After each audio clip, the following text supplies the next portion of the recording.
Student, আশা করছি তোমরা সকলে ভালো আছো এবং সুস্থ আছো। আমার চ্যানেলে তোমাদেরকে জানাই অনেক অনেক স্বাগত। আজ আমি তোমাদের দ্বাদশ শ্রেণীর আমার বাংলা সুভাষ মুখোপাধ্যায়ের লেখা সেখান থেকে 2 নাম্বার যে গল্পটি রয়েছে ছাতির বদলে হাতি, এই গল্পটি আজ আমি পড়াবো। প্রতিটি লাইন ধরে প্রতিটি লাইন ব্যাখ্যা করে তোমাদের বুঝিয়ে দেব।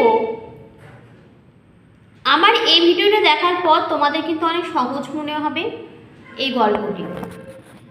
এর আগেও আমি জানাবো যে তোমাদের কিন্তু বিভিন্ন গল্প যেমন ভাত, ভারতবর্ষ, কে বাঁচায় কে বাঁচে, বিভিন্ন কবিতা, নাটক যতগুলি রয়েছে সিলেবাসে সব কিন্তু পড়িয়েছি। তোমরা এখনও যারা দেখোনি আমার সেসব ভিডিওগুলি অবশ্যই একবার চ্যানেলে গিয়ে চেক করে নিও।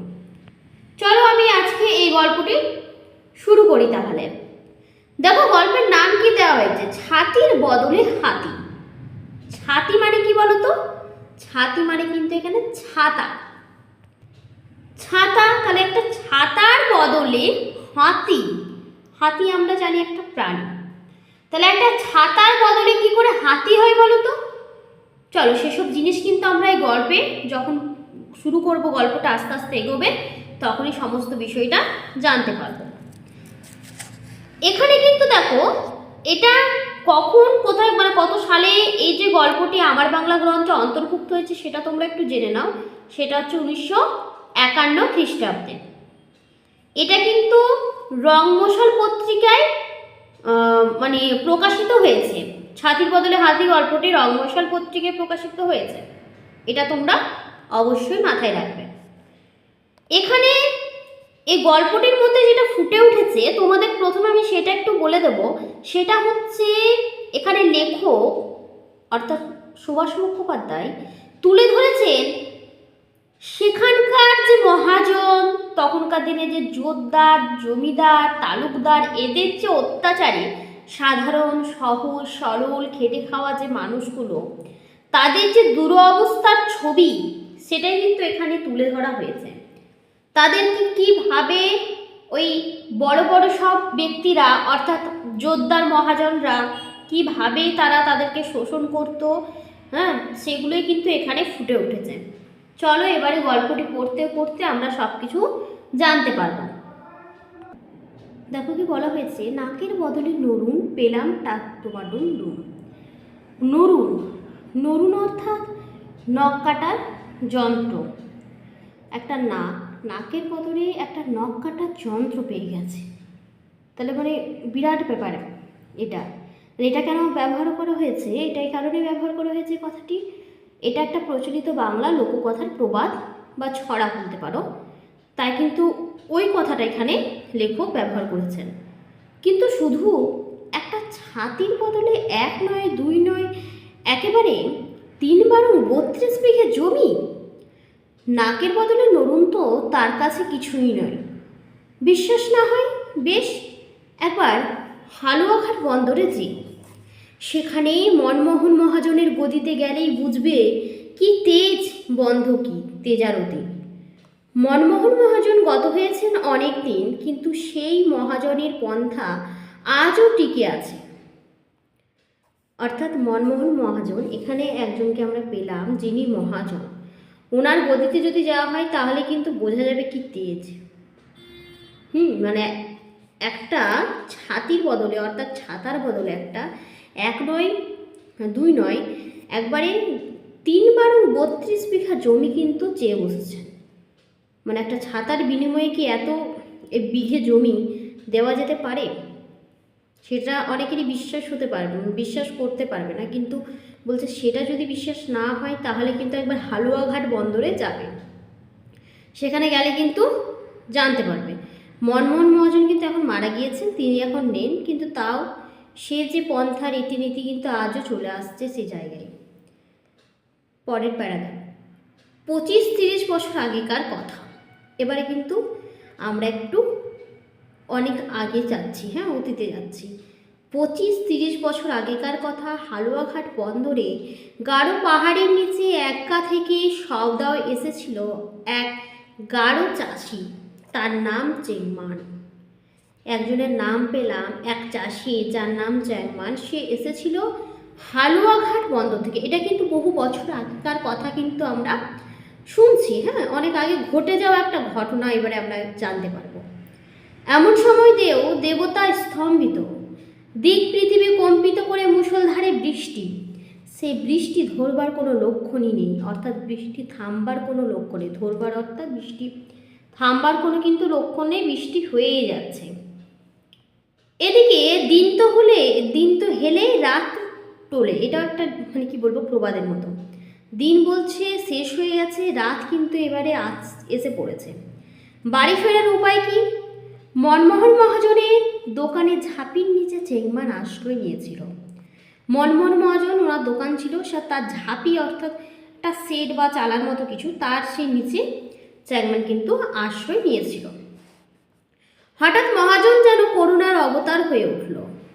একেবারে খাস কলকাতা থেকে খরিদ করে আনা, খরিদ অর্থাৎ কিনে নিয়ে এসেছে টাকা দিয়ে, আনকড়া নতুন একটা ছাতা চ্যাংমানির মাথার উপর মেলে দিয়ে মনমোহন বলল, যা যা, ছাতাটা নিয়ে বাড়ি চলে যা, নিজেই ভিজিস তাতে কিছু নয়, কিন্তু এতগুলো পয়সা সওদা যে ভিজে পয়মাল হয়ে যাবে।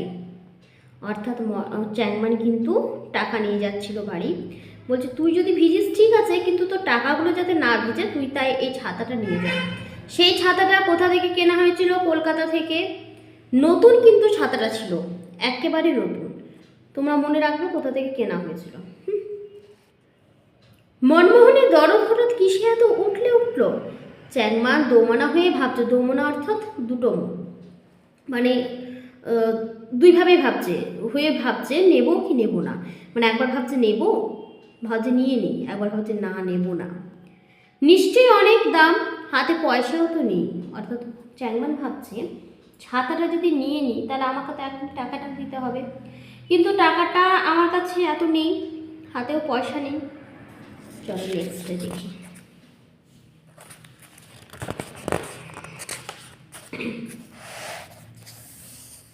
দেখো বারে, নগদ পয়সা নাই বা দিলে, যখন তোমার সুবিধা হবে দিয়ে গেলেই হলো, ওর জন্য কিছু ভেবো না।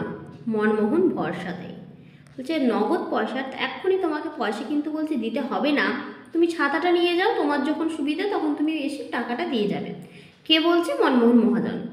চ্যাংমান ভাবলো এমন সুযোগ ছাড়া উচিত নয়। নতুন ছাতি মাথায় দিয়ে মহা ফুর্তিতে বাড়ির দিকে সে চলল। ছেলে পুলে বউ তার পথ চেয়ে বসে আছে। চ্যাংমান গেলে তবে হাড়ি চড়বে। অর্থাৎ তখনকার দিনে খেটে খাওয়া মানুষগুলোর কিন্তু এরকমই হতো, সারাদিন হয়তো না খেয়ে বাড়ির লোক, বাড়ির বাচ্চা বউ সবাই অপেক্ষা করছে, রাতে বাড়ি ফিরলে হয়তো সে টাকা নিয়ে যাবে, তারপরে কিন্তু চাল ডাল খাবার দাবার নিয়ে আসা হবে, তারপরে কিন্তু তারা খাবে। হ্যাঁ, এতটাই মানে দারিদ্রতা ছিল। এখনও কিছু কিছু মানুষের ক্ষেত্রে আছে, কিন্তু এখন আমরা সেসব এতটা দেখতে পাই না চোখে, কিন্তু তখনকার দিনে এটা প্রায় ছিল, সব বাড়িতে দেখা যেত।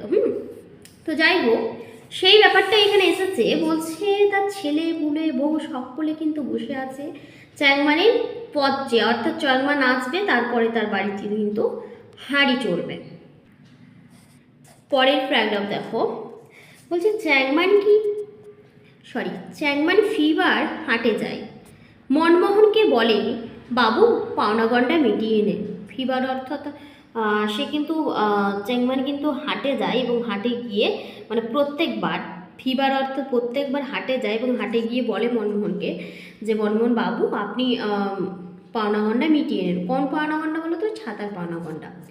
মনমোহন ফিবার অর্থাৎ প্রত্যেকবারই বলে আহা হ্যাঁ এত তারা কিসে, সে দিও ক্ষণ পরে, অর্থাৎ সেটা তুমি দেবে, পরে দেবে, এখন তোমার তারা নেই। এমনই করে বছর তারপর বছর যায়, মানে একটা বছর আরও বছর, মানে কতগুলো বছর কেটে গেছে। ধার করে ছাতি কেনার কথা চেংমান ভুলেই গেল। এটা স্বাভাবিক, এ কথাটা তার মনে থাকবে না, এতদিন হয়ে গেছে, কেটে গিয়েছে, তারপরে যে একটা ছাতা কারো কাছ থেকে কিনেছিলাম, এটা আমাদেরও কিন্তু যে কোনো জিনিসের ক্ষেত্রে এটা হয়ে থাকে। একটা জিনিস নিয়ে মাথায় ঘাটলে তো চলবে না, তাই না? হঠাৎ একদিন হাটবারে মনমোহন চেংমানকে পাকড়াও করে। পাকড়াও অর্থাৎ ধরেছে চেংমানকে। কেন? কে ধরেছে? মনমোহন। কখন? হাটবারে, অর্থাৎ একবার হাট বসেছে, সেই হাটের সময় চেংমানও গিয়েছে। বহুদিন পর, বহু বছর পর কিন্তু চেংমানকে ধরেছে। কি বাছা ধন, বড় পালিয়ে পালিয়ে বেড়াচ্ছ, পাওনা মিটিয়ে দিয়ে যাও। মনমোহনের কথায় চেংমানের মাথায় আকাশ ভেঙে পড়ে। চেংমান বুঝতে পারে এবার সে ইঁদুর কলে পড়েছে, অর্থাৎ ইঁদুর কলে অর্থাৎ ইঁদুর গর্তে পড়েছে। যেখান থেকে বেরোবার কিন্তু আর উপায় নেই। মানে ওর চেংমানের আশ্চর্য হয়ে গেছে যে আমাকে ডাকছে। আর এতদিন যখন চেংমান দিতে চেয়েছে টাকাটা, তখন কিন্তু বারবার ফেরত করে দিয়েছেন। মনমোহন কিন্তু নিতে চাননি। হঠাৎ করে এক হাটবারে কিন্তু চেয়ে বসেছেন সেই টাকা। তারপরে কি হচ্ছে দেখো। মনমোহন তার লাল ঘেঁয়র বাঁধানো জাবদা খাতা বের করে পাওনা হিসেবে দেখালো। তাতে চেংমানের চোখ কপালে উঠলো। আমাদের চোখ কখন কপালে ওঠে বলো তো? যখন আমাদের মানে চিন্তা ভাবনার বাইরে কোনো জিনিস আমরা দেখে ফেলি বা শুনে ফেলি। হ্যাঁ, তো সেরকম একটা লাল খাতা বের করেছে কে? মনমোহন। সেই খাতার মধ্যে সে পাওনা গন্ডা লিখে রেখেছে, কতদিন হয়েছে, সুদ, এই মানে সুদ বেড়েই চলেছে মনমোহনের। এই ক বছরে চক্রবৃদ্ধির হারে ছাতির দাম বাবদ সুদ সমেত পাওনা হয়েছে 1000 টাকা, প্রায় একটা হাতির দাম। তখনকার দিন হাতির দাম বা এখনো হাতির দাম বিশাল। হ্যাঁ, তো একটা যেই দামে হাতি কেনা যাবে সেই রকম একটা মোটা অঙ্কের টাকা কিন্তু হয়ে গেছে ওই একটা ছাতা। তাই কিন্তু গল্পটিরও লেখক নাম দিয়েছেন ছাতির বদলে হাতি। তো এই ছাতায়ের যে দাম, তার সঙ্গে আবার সুদও লাগিয়েছেন এতদিনকার। সেই সুদ থেকে ছাতির দাম মানে অনেক বেড়ে বেড়ে বেড়ে বেড়ে একটা হাতির দামে কিন্তু পৌঁছে গিয়েছে। বিশ্বাস করো, বানানো গল্প নয়। যদি যাও অঞ্চলে পাকাচুল প্রত্যেকটা ডালু, হাজং, গাঢ় চাষির সাক্ষী দেবেন। অর্থাৎ এগুলো কিন্তু একটা একটা জাত। ডালু একটা জাত, হাজং একটা জাত, গাঢ় একটা জাত। তো এই জাতগুলো কিন্তু সাক্ষী দেবে যে হ্যাঁ, তখনকার দিনে এরকমই হতো আমাদের এখানে। ওই জায়গাগুলো যাও। এবারে যে গল্পটি আমরা পড়বো সেটি কিন্তু একটু অন্যরকম। কি আছে চলো পড়তে পড়তে আমরা বিষয়টি জানতে পারবো। ডালুদের গ্রাম কুমারগাটি নিবেদন সরকারের মুদিখানায় 10 বছর বাকিতে মশলাপাতি কেনার জন্য নিবেদনের 66 বিঘে জমি মহাজন কুটিশ্বর সাহা এমনইভাবে দেনার দায়ে কেড়ে নিয়েছে। মানে মুদিখানায় 10 বছর আগে বাকি মশলাপাতি যে কিনেছিল সে টাকার ধার মেটাতে পারেনি, যার জন্য 66 বিঘে জমি কিন্তু নিয়ে নিয়েছে কুটিশ্বর সাহা। নামটা তোমরা অবশ্যই আন্ডারলাইন করবে। এভাবে কিন্তু কেড়ে নিয়েছে। যেভাবে দেখো এক চেংমানের কাছ থেকে নিয়ে নিল, মানে একটা হাতির দাম বের করে নিলেন মনমোহন মহাজন, সেরকমভাবে এটাও হয়েছিল। আরে ধুরন্ধর মহাজন এক চাষিকে ধারে কোদাল দিয়ে পরে তার কাছ থেকে 15 বিঘে জমি মোচড় দিয়ে বানিয়ে নিয়েছেন, অর্থাৎ মোচড় দিয়ে কেড়ে নিয়েছে। ধুরন্ধর চাষি ছিল, বিরাট একটা চাষি এই মহাজন। সেই মহাজন এক চাষির কাছে কোদাল, মানে চাষিটা কোদাল নিয়েছিল তার কাছে ধারে, কিন্তু সেই কোদালের বদলে 15 বিঘে জমি নিয়ে নিয়েছিল। তখনকার দিনে দেখো গরিব মানুষেরদের যাদের অনেক অনেক জমি থাকতো, তাদের হয়তো তারা খেটে খাওয়া মানুষ, তো তারা যদি কোনো জিনিস ধার করতো কোনো মহাজনের কাছ থেকে, ধার শোধ করতে না পারলে কি হতো, ওদের যে জমি সে জমিগুলো কিন্তু তারা কেড়ে নিয়ে নিত। এরকমই কিন্তু হতো। ও অঞ্চলে 50টা গ্রামে ডালুদের বাস। এটা আন্ডারলাইন করবে অবশ্যই। কটা গ্রামে ডালুদের বাস? 50টা। কথাবার্তায়, পোশাক পরিচ্ছদে হাজংদের সঙ্গে এদের খুব বেশি মিল। কে ডালু কে হাজং বোঝাই যায় না, কিন্তু ডালুদের জিজ্ঞাসা করো ওরা বলবে হাজংরা জাতে ছোট। আবার হাজংরা যদি হাজংদেরকে জিজ্ঞাসা করো তাহলে উল্টো বলবে, অর্থাৎ হাজংরা বলবে তারা উঁচু। আর মানে দেখো প্রতিটি জাত কিন্তু প্রতিটা জাতের মানুষই কিন্তু কেউ চাইবে না যে আমি আমার নিজের জাতটাকে ছোট করি, বলি ছোট, কেউ বলবে না। তাই তুমি যদি ডালুদেরকে জিজ্ঞেস করো ডালুরা বলবে আমরা ওপর হাজংদের থেকে, কিন্তু হাজংদেরকে জিজ্ঞেস করলে হাজংরা বলবে আমরা উঁচু। তো এই জিনিসটা একটা আছে ওইখানকার ব্যাপার। আর ডালু হাজং কিন্তু দুজনের মিলটা কিন্তু অনেক, বোঝাই যাবে না কারা ডালু কারা হাজং। ডালুরা বলে সেদিন আর নেই। আগে ছিল তারা অন্ধ বোকার জাত, নিজেরাই বলে আমরা আগে অন্ধ বোকার জাত ছিলাম। পাহাড়ের নিচে যেদিন থেকে লাল নিশান খুঁটি কেটেছে সেদিন থেকে তাদের চোখ ফুটেছে। সে একদিন ছিল বটে, শুধু মনমোহন মহাজন আর কুটিশ্বর সাহাই নয়, ছিল যোদ্ধার আর তালুকদারদের নিরঙ্কুশ শাসন। অর্থাৎ তারা অত্যন্ত শোষণ করে এই গরিবদের কাছ থেকে অনেক জিনিস লুট করেছে, হ্যাঁ, অনেক জমি লুট করেছে। আর সেই দিন কিন্তু এখন আছে, এখন আর নেই। আর সেই সঙ্গে ব্রিটিশ সিংহের দাপট, সিংহ যার নাম পশুরাজ, এটা আন্ডারলাইন করবে। তখনকার দিনে ব্রিটিশদের হাতেও কিন্তু আমাদের বাঙালিদের হিন্দুদের অনেক কিন্তু মানে অনেক আমরা অত্যাচার সহ্য করেছিলাম আর কি। জমিদারের খামারে জমির ধান তুলতে হবে, জমিদারের পাওনা মিটিয়ে তবে চাষি ঘরে ধান নিয়ে যেতে পারত। চুক্তির ধান তো বটেই, কার ওপর কর্জার ধান শোধ দিতে হতো টাকার 1 মণ হিসেবে। তাছাড়া আছে হাজার রকমের আবহাওয়া, অর্থাৎ খাজনার চেয়ে বাজনা বেশি। এই লাইনটা ভেরি ভেরি ইম্পর্টেন্ট, এটা কিন্তু তোমাদের পরীক্ষাতে দিয়ে থাকে। খাজনার চেয়ে বাজনা কেন বেশি? সে চাষি বুকে রক্ত জল করে এত টাকা মানে এত কষ্ট করে ফসল ফলাতো, সেই শেষটাই কিন্তু তাকে শুধু পালা হাতে করে ঘরে ফিরতে হতো। চাষিরা এত কষ্ট করে সারাদিন রাত পরিশ্রম করে কিন্তু একটা জমিতে চাষ করে ফসল ফলাতে কিন্তু তারা কিন্তু খুব বেশি ভাগ পেত না। তাদেরকে তো জমিদারকে দিতে দিতেই সমস্ত জিনিস তো শেষ হয়ে যেত, তারা আর কি পাবে।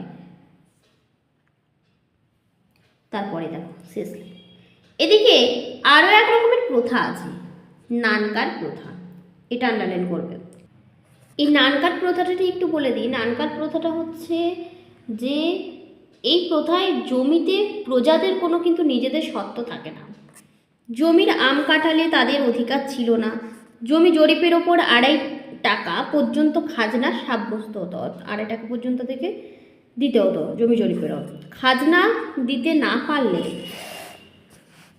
তহসিলদার প্রজাদের কাছারিতে ধরে নিয়ে যেত, পিচমোড়া করে বেঁধে মারত, তারপর মাল ঘরে আটকে রাখত, নিলামে সব সম্পত্তি খাস করে নিত, নিজেদের যে সম্পত্তি থাকতো সেটাও নিয়ে নিত।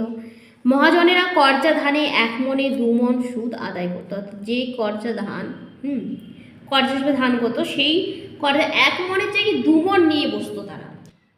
কিন্তু নওয়াপাড়া আর দুমনাকুড়া, ঘোষপাড়া, ভুবনকুড়ার বিরাট যে তল্লাটে ডালু চাষিরা আজ জেগে উঠেছে। তারা বলেছে, জমিদারের খামারে আমরা ধান তুলব না। ধান তারা তোলেনি, পুলিশ কাছারি কিছুতেই কিছু হয়নি, শেষে জমিদার হার মেনেছে। তারা কিন্তু একজোট হয়েছে এবং তারা এর বিরুদ্ধে বিদ্রোহ করেছে। সবাই তো সময় মুখ বুজে সারা জীবন করবে না, হ্যাঁ, তাই তো সব সময় মুখ বুজে থাকাটা কিন্তু উচিত নয়। পরের প্যারা দেখো, আজ তারা গর্ব করে বলে, বন্দরের ভদ্রলোকেরা আজ আর আমাদের তুইতকারি করতে সাহস পায় না, আপনি বলে সম্ভাষণ করে। অর্থাৎ তারা কিন্তু সম্মান দিয়ে এখন কথা বলে। থানায় চেয়ার ছেড়ে দেয় বসতে, আমরাও অনেক সভ্য হয়েছি।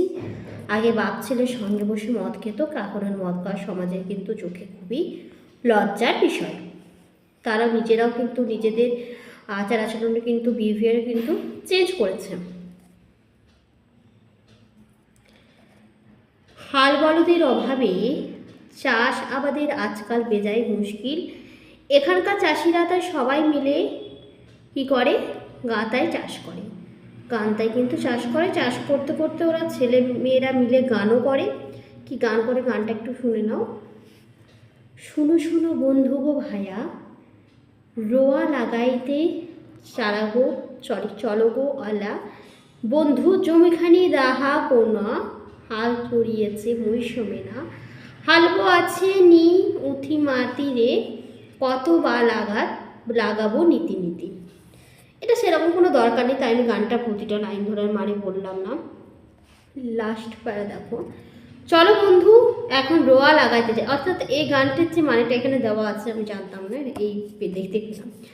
পাহাড়ের নিচে আমাদের জমি হাড়ের মোষের সেই নেমে পড়েছে, আমরা হাল বাইছি ভাই, আমরা হাল বাইছি, কিন্তু কঠিন মাটিতে উঠতে চাই না, কি কষ্ট কি কষ্ট। এই গানটার কিন্তু মানেটা এখানে দেওয়াই রয়েছে, আমরা কিন্তু দেখতে পেলাম। যারা এত কষ্ট করে আমাদের মুখে অন্ন জোগায়, ইচ্ছে করে জমিদারের হাত থেকে বাংলা সমস্ত জমি তাদের হাতে দিই, মহাজনের নিষ্ঠুর ঋণের বোঝা থেকে তাদের মুক্তি দিই, তোমাদের কি ইচ্ছে হয় না? এটা কিন্তু লেখক নিজে কথা বলেছেন। সত্যি তাই, এটা প্রত্যেক মানুষেরই ইচ্ছে থাকা উচিত, যারা তো কষ্ট করে আমাদের মুখে অন্ন জোগায়, হ্যাঁ, যাদের জন্য আমরা কিন্তু খেয়ে পুর বেঁচে আছি, তাদেরকে যদি আমরা সম্মান না দিই, তাদেরকে যদি অবহেলা করি, তাহলে কী করে চলে বলো? তো যাই হোক, গল্পটি এখানে কিন্তু শেষ হয়েছে। খুবই সুন্দর একটা গল্প। আশা করছি তোমরা কিন্তু আমার পয়েন্টটা বুঝেছো। আর যদি ভালো লেগে থাকে আমার এই চ্যানেলটিকে অবশ্যই চ্যানেলটিকে সাবস্ক্রাইব করে দেবে, লাইক শেয়ার করতে বলবে না। আর এর যদি প্রশ্ন বা প্রশ্ন অ্যান্সারগুলো যদি উত্তরগুলো চাই তো অবশ্যই কমেন্ট করবে, আমি চেষ্টা করবো যথাসম্ভব তোমাদের কিন্তু সাহায্য করার। তোমরা ভালো থাকবে, সুস্থ থাকবে।